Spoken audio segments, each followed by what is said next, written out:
नमस्कार, सितारे हमारे में आपका स्वागत है। मैं हूं आपके साथ ऋतु सिंह। आज हम बात करेंगे आज के पंचांग की, व्रत त्योहार की और आपका राशिफल भी बताने वाले हैं। आपके सारे सवालों का जवाब देने के लिए हमारे साथ स्टूडियो में मौजूद है पंडित प्रियेश्वर त्रिपाठी जी। पंडित जी, बहुत बहुत स्वागत है हमारे खास कार्यक्रम में आपका। तो पंडित जी मौजूद है जो आपकी सारी आशंकाओं को इस प्रोग्राम के जरिए दूर करने वाले। खास तौर पर आज हम आपको बताएंगे कि संधि काल में गायत्री मंत्र का जाप कैसे आपके सारे दुख हर लेगा। साथ ही आप हमें फोन कॉल करके अपने सवाल भी पूछ सकते हैं। इसके लिए आपको डायल करना होगा हमारा नंबर है हमारा 0771400877। तो कार्यक्रम की शुरुआत में अब सभी से हम निवेदन करना चाहते हैं कि कॉल करते वक्त टीवी की आवाज बंद कर दे। तो चलिए पंडित जी, प्रोग्राम की शुरुआत करते हैं और हर दिन की तरह सबसे पहले हम बात करेंगे आज के पंचांग की। आज शुभ संवत 2079 शक 1944 सूर्य उत्तरायण का वैशाख महीने के शुक्ल पक्ष की दशमी तिथि और दिन बुधवार। आज दशमी तिथि रात्रि को 7:32 तक, पूर्वा फाल्गुनी नक्षत्र रात्रि को 7:28 तक। आज चंद्रमा सिंह राशि में होंगे। आज का राहु काल 11:59 से 1:38 तक होगा। तो दोस्तों, ये तो था पंचांग और अब बात करते हैं गायत्री। पंडित जी, जैसा कि हम खास तौर पर आज अपने दर्शकों को बताने वाले कि संधि काल में अगर गायत्री मंत्र का जाप वो करते हैं तो किस तरीके से सारे दुख उनके दूर हो जाएंगे। लेकिन बात आती है कि संधि काल किसे कहते हैं। सबसे पहले ये बताइए, उसके बाद आगे भी हम बात करेंगे कि कैसे जाप करना है, किस वक्त करना है और कितने बार करना है। देखिए, संधि शब्द का अर्थ होता है जोड़ कि जहाँ एक से दूसरा जुड़ता हो उसे संधि कहते हैं। तो बस संधि दो हो सकती है, रात से दिन का मेल संधि हो सकती है और दिन से रात का मेल संधि हो सकती है। तो रात से जो दिन का मेल होता है उसे प्रातः संध्या बोलते हैं और दिन से जो रात का मेल होता है उसे संध्या कहते हैं। तो दो प्रकार से संध्या होती है, दो काल में संध्योपासन होता है। अब एक दूसरा भी शब्द आपने यूज किया, वो भी विशेषण है गायत्री, जिसका अर्थ होता है गायनम त्राणं करोति, जिसके गायन से त्राण मिलता हो उसका नाम गायत्री। तो संध्या काल में हमें सविता गायत्री का पाठ करना चाहिए। ये सविता का गायत्री मंत्र है, ओम भूर्भुवस्वः तत्सवितुर्वरेण्यम। हम सविता का वर्ण करते हैं, भर्गो देवस्य धीमहि धियो यो नः प्रचोदयात्। तो ये सविता गायत्री है जिसका प्रातः काल या संध्या काल में जाप करने से सारे कष्टों की निवृत्ति हो जाती है। कहते हैं कि ये समय मंगलाचरण का होता है और उस मंगलाचरण में सबसे पहले गायत्री को अपने अंतःकरण में धारण करें और संपूर्ण अपना जीवन गायत्री को समर्पित करें, ध्यान गायत करें। तो निश्चित तौर पर सविता की कृपा से आपके जीवन के सारे दुख दूर हो जाते हैं। चलिए पंडित जी, इस पर हम और भी आगे बात करेंगे, लेकिन फिलहाल हमारे कॉलर्स हमें कॉल कर रहे हैं। प्रीतिका जगदलपुर से हमारे साथ जुड़ गए। प्रीतिका, बहुत बहुत स्वागत है आपका सितारे हमारे में। क्या जानना चाहती हैं आप? मैं अपने जॉब के बारे में जानना चाह रही हूँ। आप जिस व्यक्ति से चलिए डिटेल्स जिस व्यक्ति से बात कर रहे हैं, चलिए दोबारा जुड़ने की कोशिश करेंगे। तो पंडित जी, गायत्री मंत्र को लेकर हम बात करें। आपने बताया कि संधि काल कौन कौन सा होता है। अब ये बता दीजिए कि कब कब हमें जाप करना होगा और कितनी बार करना होगा। संध्योपासन में गायत्री मंत्र का जाप न्यास विधि के साथ में करने से सारे कष्टों की निवृत्ति होती है और इसको कम से कम 2 बार जपना चाहिए, एक प्रातः संध्या, एक संध्या काल में। अच्छा। तो ये प्रातः संध्योपासन होता है जल्दी से स्नान करके सूर्योदय उगते सूर्य को अर्घ देने के बाद और सूर्य को प्रणाम करके 10 दिशाओं में सूर्य को अर्घ दे करके और फिर वहीं दिया जला करके और गायत्री जी का विग्रह रख करके गायत्री का पूजन करके गायत्री मंत्र का जप करें, आरती पुष्पांजलि करें और भोग लगाएं। और इसी क्रम से संध्या काल में भी गायत्री का उपासन करना चाहिए। ऐसा करने से कष्टों की निवृत्ति होती है। खास करके जो मेधा शक्ति है वो प्रबल होती है। मननात्रयते इति मंत्र, मनन करने से सभी प्रकार के कष्टों की निवृत्ति होती है, अंतःकरण के जो दोष दूर होते हैं। इसलिए गायत्री मंत्र का जप करना चाहिए मंगलाचरण में। बिल्कुल, गायत्री मंत्र का जप करना बहुत ही अच्छा होता है। तो पंडित जी बढ़ते हैं आगे। प्रीतिका हमारे साथ दोबारा जुड़ गए हैं। प्रीतिका, क्या जानना चाहती हैं आप? मैं अपने अभी बस्तर फाइटर का फिजिकल का तैयारी कर रही हूँ। अच्छा, चलिए जन्म तिथि, जन्म स्थान, जन्म का समय पंडित जी को बता दे। लखनपुरी। जन्म तिथि पहले बता दे आप। 1996। जन्म तारीख बताएं। ठीक, तारीख भी 11 सितंबर। अच्छा, और समय? सुबह के 5 बजे। सुबह के 5 बजे, ठीक। और जन्म का स्थान कहाँ पर है आपका? लखनपुरी। लखनपुरी। चलिए पंडित जी बताइए, क्या जानना चाहती हैं? मैं बताइए। बस्तर फाइटर का मेरा 21 तारीख को फिजिकल, उस पे होगा कि नहीं? बस्तर फाइटर को लेकर वो बस्तर तैयारी कर फाइटर। रही हैं, उसको लेकर पूछना चाह रही है कि उनका सिलेक्शन हो पाएगा तो कि? बस्तर फाइटर में क्यों जाना चाहती हैं? मेरा ड्रीम है पुलिस में जाना। पुलिस में जाना कि बस्तर फाइटर में? पुलिस वाला ही है वो, बस्तर फाइटर। अच्छा, बस्तर फाइटर बस्तर में पुलिस वाला ही है। बस्तर में पुलिस की जो कमांड है वो बस्तर फाइटर के नाम से जानी जाएगी। चलिए आइए देखते हैं, आपका जन्मलग्न सिंह है और आपकी राशि भी सिंह है। आपका तृतीय शुक्र मंगल के साथ में है, तो निश्चित तौर पर आप काफ़ी एडवेंचरस हैं, मगर भाग्येश 12वें स्थान में है, तृतीयेश 12वें स्थान में है। जब कुछ तो ठीक है, पर आत्मविश्वास की बहुत ज़्यादा कमी है। ये तभी हो सकता है जब आप लगातार प्रयास न कर रहे हों। हालांकि सूर्य की महादशा शुरू हो चुकी है और सूर्य की महादशा में ही कहीं आपका सिलेक्शन होना है और सूर्य आपके जन्मांग में लग्न में बैठे हैं, इसलिए ऐसा अपन अपेक्षा कर सकते हैं कि 70% आपका बस्तर फाइटर में सिलेक्शन हो जाएगा। सवाल ये है कि ये 100% कैसे होगा।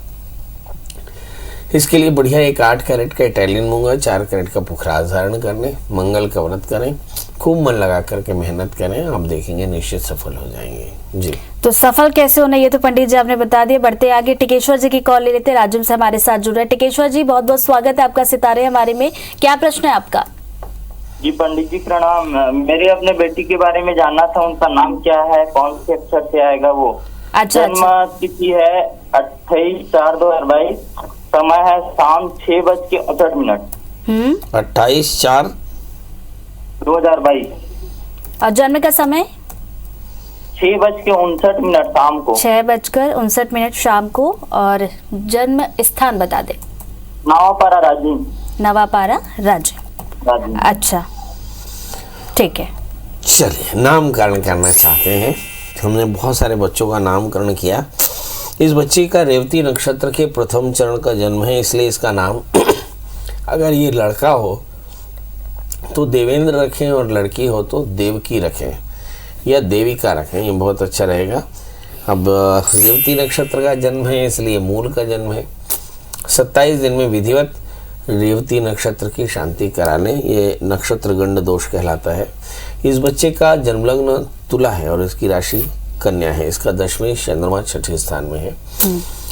इस बच्चे को चंद्रमा के कारण पेट की तकलीफ हो सकती है और पेट की तकलीफ मतलब एब्डोमिनल इन्फेक्शन के चांसेस हैं, इसलिए बच्चे की माँ थोड़ी सावधान रहे, अपने आप को इन्फेक्शन से बचा कर चले। चौथे स्थान में शनि, बच्ची बहुत भाग्यशाली, बड़ी प्रतिष्ठित होगी। 5वें स्थान में मंगल, ये जबरदस्त धनी बनाता है, एकाग्रता थोड़ी सी कम होती है। 8वें स्थान में बुध, सभी प्रकार के सुखों से युक्त रहेगी। मतलब कुल मिलाकर के लड़की बहुत टैलेंटेड है, बहुत डायनेमिक है, पर थोड़ी सी पेट की रोगनी हो सकती है, सावधान रहने की जरूरत है। सब कुछ बेहतर है। जी, तो चलिए क्या करना है टिकेश्वर जी को आपने बता दिया। बढ़ते आगे, प्रमिला जी की कॉल ले लेते हैं। खंडवा से हमारे साथ जुड़ गए। स्वागत है आपका, क्या जानना चाहती हैं आप? हाँ पंडित जी प्रणाम। एकदम प्रणाम, बताएं। 6 दिसंबर 88।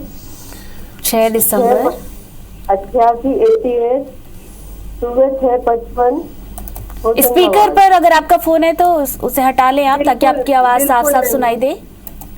स्पीकर पर बिल्कुल नहीं है। 6/12/88। अच्छा अच्छा। सुबह 6:55 और होशंगाबाद मध्य प्रदेश। अच्छा, क्या जानना चाहिए? चलिए क्या जानना चाहते हैं एक बार फिर से बता दें पंडित जी को। इसकी नौकरी कब तक लगेगी, सरकारी होगी या प्राइवेट, और आगे इसका जीवन कैसा रहेगा, क्योंकि इसके हर काम में देरी होती है, रुकावट आती है। तो जीवन कैसा रहेगा और सरकारी नौकरी कैसी लगे, इसको लेकर पंडित जी हर दिन सवाल आते हैं। बेटा है। शादी हुई कि नहीं? नहीं पंडित जी। चलिए आइए देखते हैं। बच्चे की शादी भी नहीं हुई, नौकरी भी नहीं लगी, करियर कैसा होगा, जीवन कैसा कटेगा, क्योंकि काम में बाधाएं आती हैं, ऐसा माँ का कहना है। इस बच्चे का जन्मलग्न वृश्चिक है, राशि इसकी तुला है, भाग्येश 12वें स्थान में बैठे हैं, द्वादशी स्वग्रही होकर बैठे हैं, तो निश्चित तौर पर आपका कहना बिल्कुल सही है कि बहुत हार्डवर्क करने के बाद इसे अपना लक्ष्य मिलेगा। अब सवाल ये है कि तृतीय शनि अपने स्थान से 12वें हैं, तो चित्त की एकाग्रता भी थोड़ी सी कम, वैसे हैं तो बहुत स्मार्ट। और सवाल यह है कि कुल मिलाकर करियर कैसे रहेगा, कहाँ अच्छा रहेगा, तो नौकरी ही करनी चाहिए, नौकरी करने में कोई तकलीफ नहीं। मगर इस समय शनि में शुक्र का अंतर चल रहा है, तो ऐसा कह सकते हैं कि 2012 से लेकर के 2024 ये जो सत्र है लगभग 12 वर्ष, वो बहुत ज़्यादा यूटिलिटी का नहीं रहा। अभी अगर शुक्र के अंतर दशाओं में उन्हें नौकरी चाहिए तो काफ़ी हार्डवर्क करना पड़ेगा, और बिना हार्डवर्क किए तो ये नौकरी नहीं मिल रही, क्योंकि चित्त की एकाग्रता बहुत अच्छी नहीं है, आत्मविश्वास भी कम हो रहा है। तो करना क्या चाहिए, आप इनके लिए दुर्गा सप्तशती के 9 पाठ करा लें। सकाम अनुष्ठान किसी भी महीने के शुक्ल पक्ष पंचमी में कलश स्थापन करें, और अष्टमी तक 9 पाठ करा करके हवन कराएं, तर्पण मार्जन कराएं, कन्याओं का जीवन कराएं। उस बच्चे को एक 8 कैरेट का इटालियन मूंगा, 4 कैरेट का पुखराज धारण कराएं। निश्चित तौर पर बच्चे का करियर अच्छा रहेगा। और शादी से पहले इस बच्चे का एक अर्क विवाह करा लें। याद रखें कि इस बच्चे के सप्तमेश 12वें स्थान में ही, इसलिए इसको शादी में भी काफ़ी तकलीफें आ सकती हैं। जी चलिए बढ़ते हैं आगे। राजिम से रोहन जी की कॉल ले लेते हैं। रोहन जी बहुत बहुत स्वागत है आपका सितारे हमारे में। क्या प्रश्न है आपका? पंडित जी प्रणाम। जी प्रणाम जी, क्या जानना चाहते हैं आप? मैं अपने बच्चे के बारे में जानना चाहता हूँ। मैं विमल वर्मा हूँ। तो रोहन वर्मा है, रोहन वर्मा के बारे में, वो क्लास 10 में है, सीबीएसई की परीक्षा दिला रहे हैं अभी। अच्छा अच्छा। तो उसका भविष्य कैसा रहेगा? उसका जन्म तिथि है 23/1/2006। 23/3 नहीं, 23 जनवरी 2006। 23 जनवरी की 23 जून? नहीं, 23 जनवरी। 23 जनवरी बता रहे हैं। समय 10:03 प्रातः काल। 10:03 प्रातः काल। अब जन्म का स्थान बता दे। वो रायपुर ही है। रायपुर है। चलिए भविष्य के बारे में जानना चाह रहे हैं पंडित जी। बच्चा क्या कर रहा है अभी? बेटा क्या करता है? अभी क्लास 10 में है, सीबीएसई का परीक्षा दिला रहे हैं। गुस्सा कितना है? गुस्सा नहीं करता है, कभी कभी करता है गुस्सा। अच्छा, और मैथ्स कैसा है इसका? मैथ्स और फिजिक्स? मैथ्स तो बहुत बढ़िया है इसका। चलिए आइए देखते हैं। मैथ्स बहुत बढ़िया है, गुस्सा बिल्कुल नहीं करता है। इसका मतलब ये कि बच्चा आगे चल करके कंप्यूटर इंजीनियर बनने की इच्छा रखता है। इस बच्चे का जन्मलग्न मीन है, और इसकी जो राशि है वो तुला है। इस बच्चे के लग्न में राहु है, 11वें स्थान में सूर्य, बुध और धन स्थान में मंगल राज्याधिपति भाग्याधिपति होकर मंगल धन स्थान में है। बच्चा बहुत भाग्यशाली है। लग्न में राहु है तो संघर्ष जरूर हो सकता है। एकादशी शनि 5वें स्थान में बैठे हैं।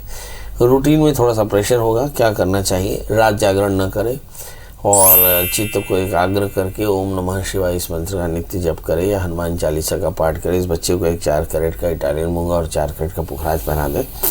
ये बच्चा आगे चल करके कंप्यूटर इंजीनियरिंग में महारत हासिल करेगा। इस समय जो दशाएं चल रही हैं, अगर उस पर भी नज़र डालें तो ऐसा लगता है कि शुक्र की दशाएं बीते 3 सालों में बहुत बढ़िया नहीं रही, मगर सितंबर 2022 के बाद में इसका समय बहुत अच्छा रहेगा, और इसके बाद ये बहुत सारे एग्जामिनेशन क्रैक करेगा। तो मतलब मेरी तरफ से शुभकामनाएं।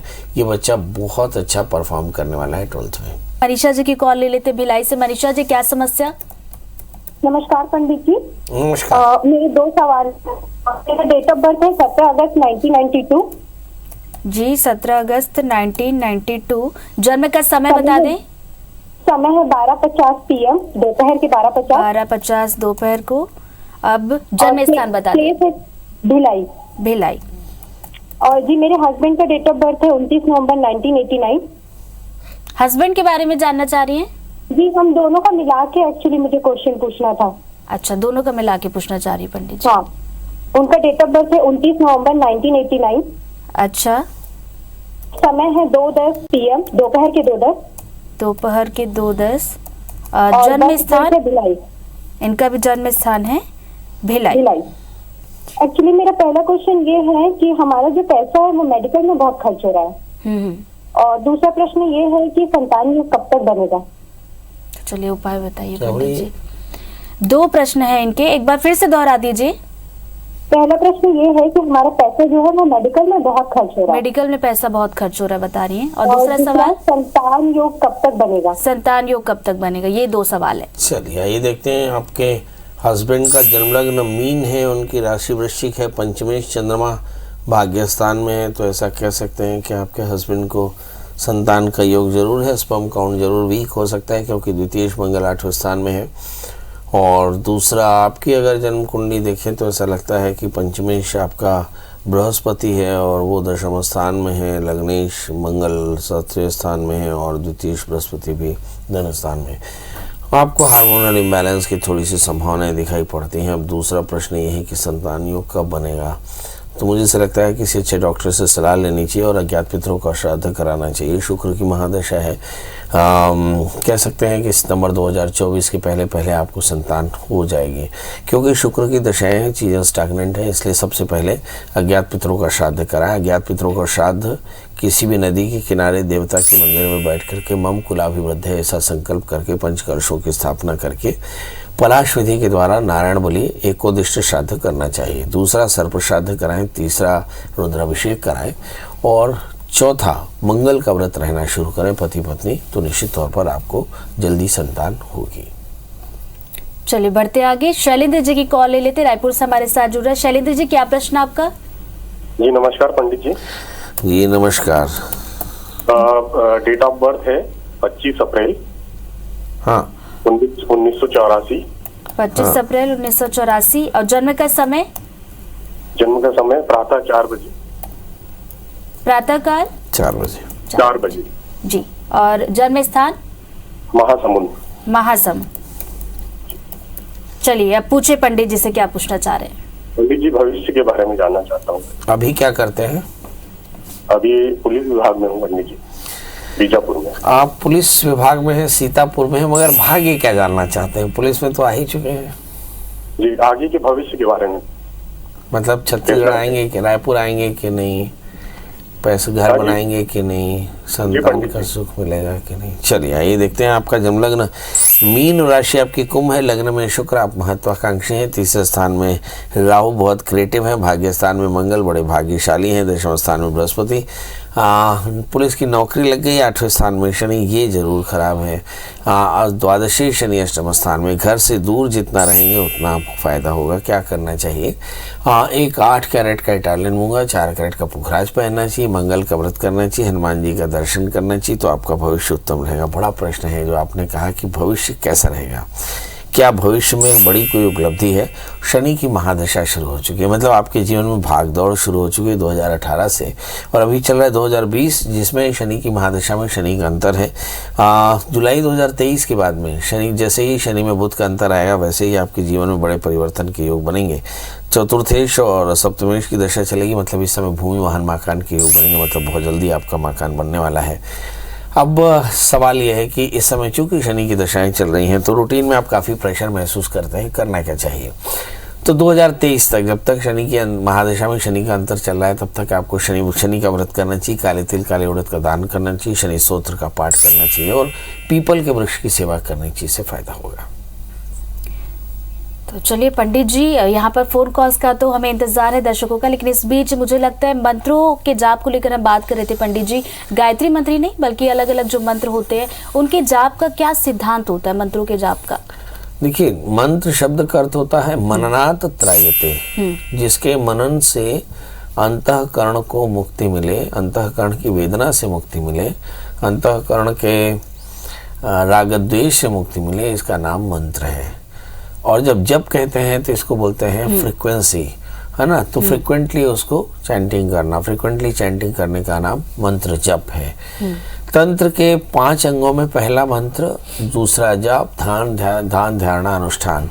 तो तंत्र की अगर अवधारणा देखें तो मंत्र का जप करते समय अपने मंत्र की धारणा का ध्यान रखना चाहिए। जैसे कि हमने मंत्र पढ़ा ओम नमः शिवाय, तो अब इस मंत्र को पढ़ते समय ध्यान होना चाहिए कि मैं भगवान शिव के चरणों में बैठकर कैलाश पर्वत पर शिव पार्वती के चरणों में बैठकर के उनकी कृपा पा रहा हूँ और मैं उनको प्रणाम करता हूँ। इस धारणा से अगर ये मंत्र जपा तो निश्चित तौर पर ये सिद्ध हो जाएगा। तो मननात् त्रायते मंत्र, इसका अर्थ यही होता है कि जो आपके अंतःकरण में ध्यान और धारणा को धारण रख करके अनुष्ठान माने आपके जीवन में अनुशासित होकर के जो जप किया जाए वो मंत्र जाप कहलाता है। वह ऐसी स्थिति में एक संपूर्ण तंत्र है। तो मंत्र तंत्र का पहला हिस्सा है और जाप उसका दूसरा हिस्सा है। तो अगर कोई मंत्र का जाप करता है तो निश्चित तौर पर जानिए कि उसके सभी प्रकार के कष्टों की निवृत्ति होती है। सवाल गायत्री का नहीं है, किसी भी मंत्र का जाप अगर आपने ध्यान से किया और शास्त्रीय सिद्धांत से किया, गुरुमुख से दीक्षित होकर किया, तो निश्चित तौर पर जानिए कि आपकी सारी परेशानियां दूर हो जाती हैं। बिल्कुल, तो ये तो बता दिया पंडित जी आपने कि किस तरीके से मंत्रों के जाप से आपकी सारी परेशानियां दूर हो सकती है। साथ ही पंडित जी ने जितने भी दर्शकों के कॉल आए सभी की समस्याओं का समाधान किया। बहुत बहुत शुक्रिया पंडित जी आपका। तो आज के लिए सितारे हमारे में फिलहाल इतना ही, कल फिर से होगी मुलाकात। नमस्कार।